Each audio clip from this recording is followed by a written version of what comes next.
My security clearance was upgraded to cosmic top secret, which was then and still is today the highest level of security classification that NATO has. I had to have a cosmic top secret clearance to work in SHARC, Supreme Headquarters Operations Center, the War Room. I was a senior master sergeant at the time, and when I was assigned in SHARC, I was given the job of maintaining the duty roster. We worked on a 24-hour basis, day after day after day.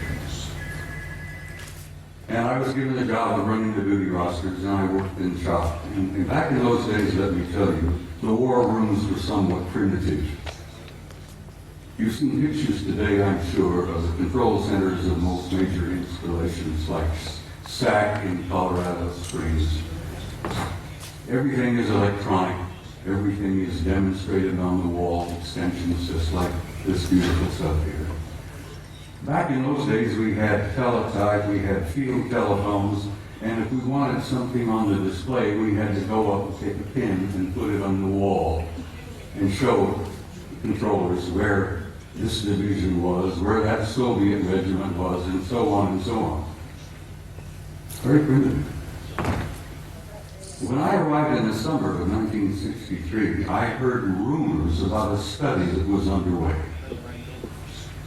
Now, it interested me because the study was about UFOs. And I was intrigued by that possibility. I was curious about UFOs, had no idea then what they were, what they represented.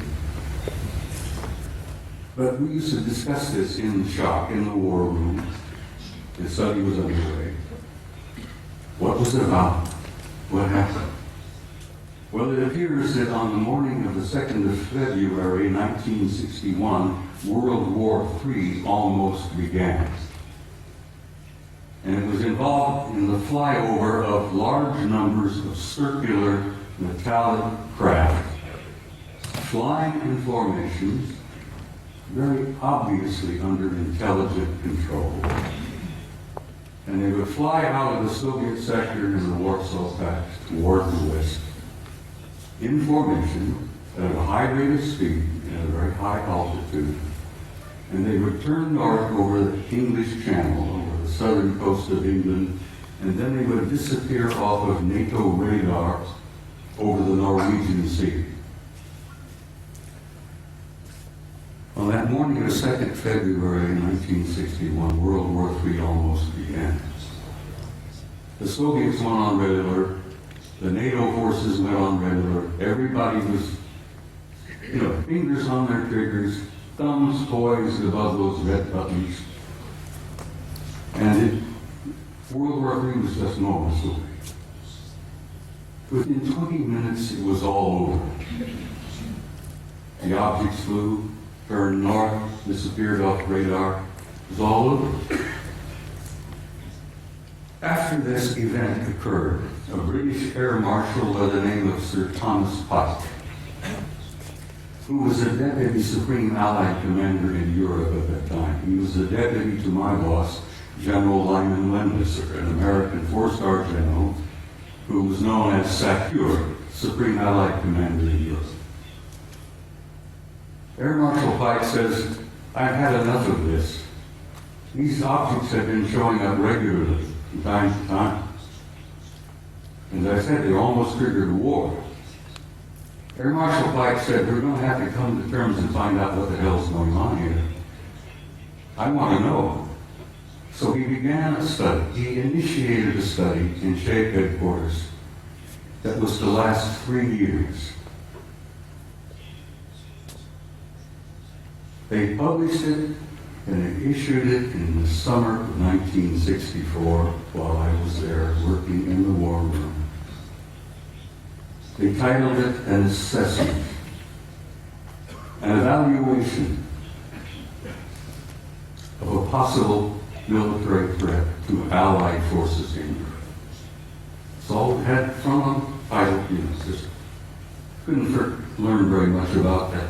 An assessment, an evaluation of a possible military threat to Allied forces in Europe. I was working in the war room one early morning around 2 or 3 o'clock, and as I jokingly used to refer to it, the coffee was too black to drink.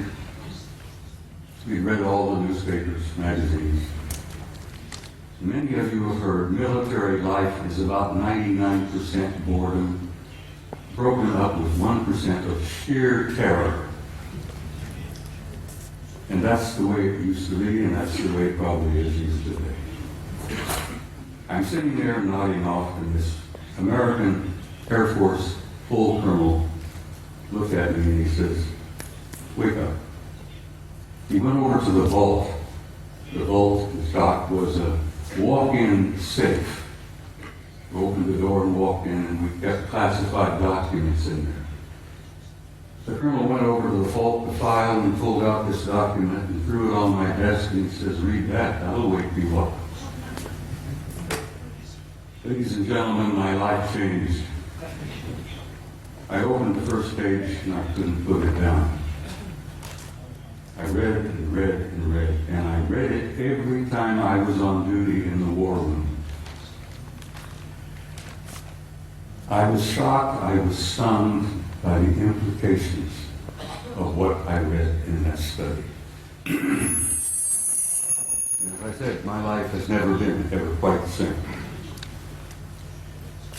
The study, briefly, and I have to briefly lay this out. I could talk for 2 hours about this, but the study simply concluded this.